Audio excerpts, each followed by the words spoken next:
Let me tell you about 3 people I've had the privilege of knowing over the years. The first might be considered a little bit eccentric. They lived their life with very few possessions, a conscious decision made early on in their adult life. They have a car, nothing fancy, just a used car that's seen many, many miles. Pretty much everything they own fits in the trunk of this car.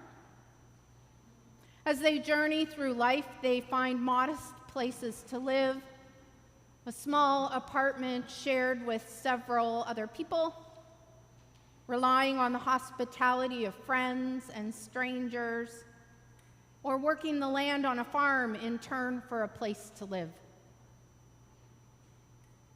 The second, well, they too have very little.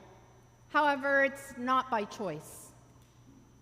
After fleeing an abusive marriage, this single mother, along with her 5 kids, live in a small 2-bedroom apartment. The kids get the bedrooms, she gets the couch. She works a minimum wage job and counts on friends to help with childcare. She shops at thrift stores, not because it's trendy, but because she has to. And she regularly relies on food banks to feed her family. The third is well put together and well connected. She lives in a 4-bedroom, 3-bathroom, nicely decorated home, and both she and her partner have new cars parked in the driveway. She's worked a well-paying, meaningful job throughout her life and been able to afford a nanny and a housekeeper to help with that work-life balance. Her fridge, her pantry, they're full.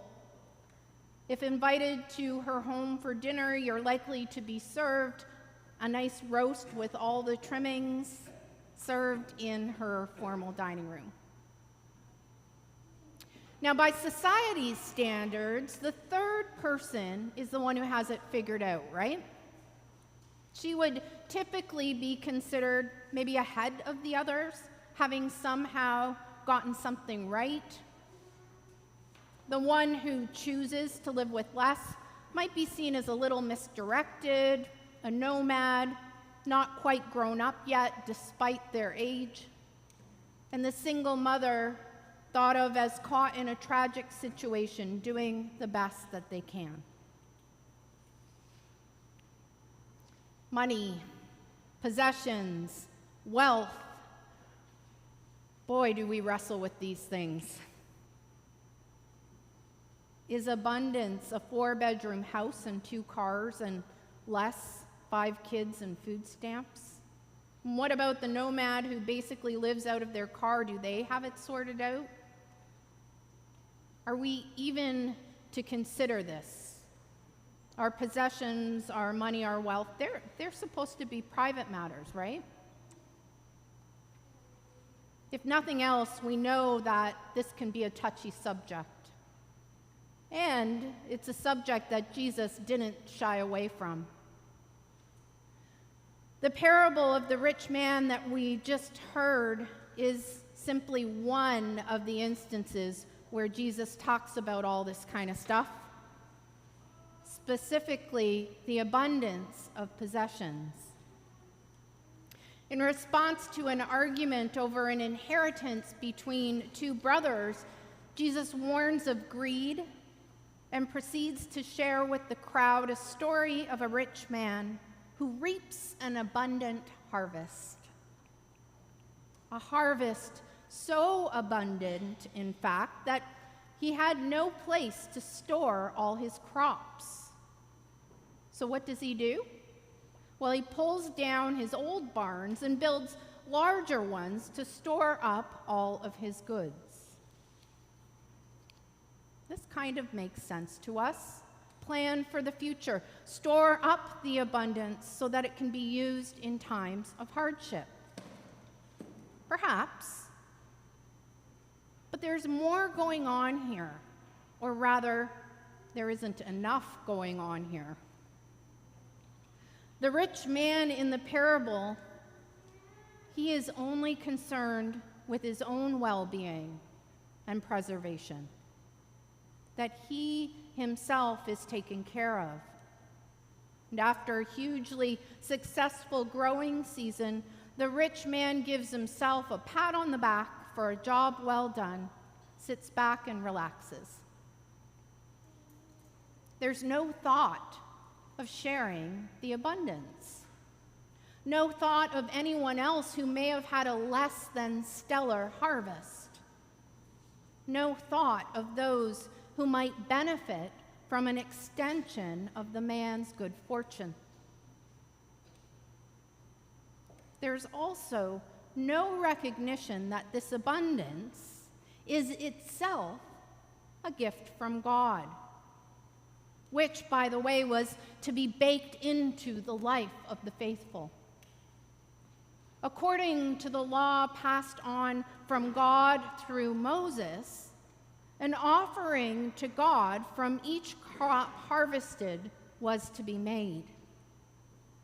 And when harvesting, it was important to leave bundles of grain stalks in the field, not to strip the olive trees bare, and to leave grapes in the vineyard for those who needed it. Those other than oneself were always to be considered. And the man in Jesus' parable does neither. He doesn't respond in gratitude and praise to God for the harvest. And he doesn't ensure provisions are left for others. He turns inward, becomes self-absorbed. He puts blinders on and builds larger barns, blocking from his sight both God and neighbor. This is affirmed in God's response to the rich man. You fool. Now, the word for fool in the Old Testament refers to a person who acts without God. This is what Jesus has a problem with. Not that the man had an overly successful harvest, but that he was self-indulgent and that he acted without God. And what we end up seeing as a result of this is a misuse of resources, a failure to act responsibly and compassionately toward others, and a lack of trust in God to meet future needs. This man is very rich toward himself, but fails to be rich toward God.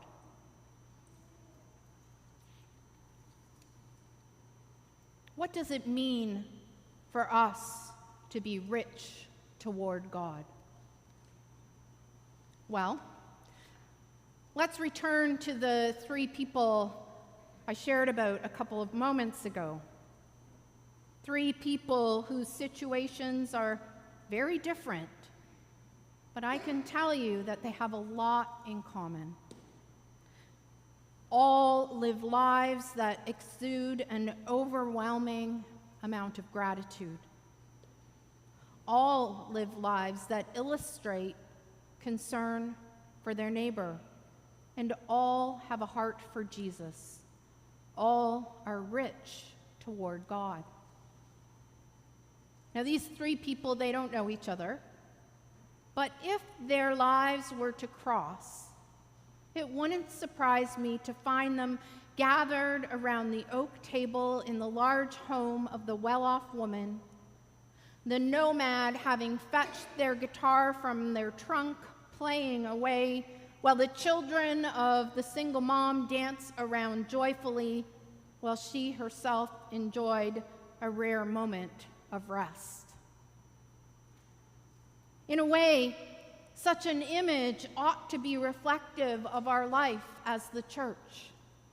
A people from all walks of life, from all sorts of situations, gathering and sharing abundantly their resources and their gifts with one another, whatever they are, giving thanks to God, from whom all blessings flow. Maybe this is our litmus test. Learning to follow Jesus, it involves looking at how we engage with our resources, our buildings, our time, our talents, our money, and asking ourselves, are we being faithful with the gifts that God has entrusted to us? Are we living as those rich toward God, or do we act as fools? And when we are acting as fools, as those who act without God, do we course correct? Do we ask God for forgiveness and change our ways? Because ultimately, our lives do not consist in the abundance of possessions, but in the abundance of God's love. Extravagantly given, freely received, and generously shared. Amen.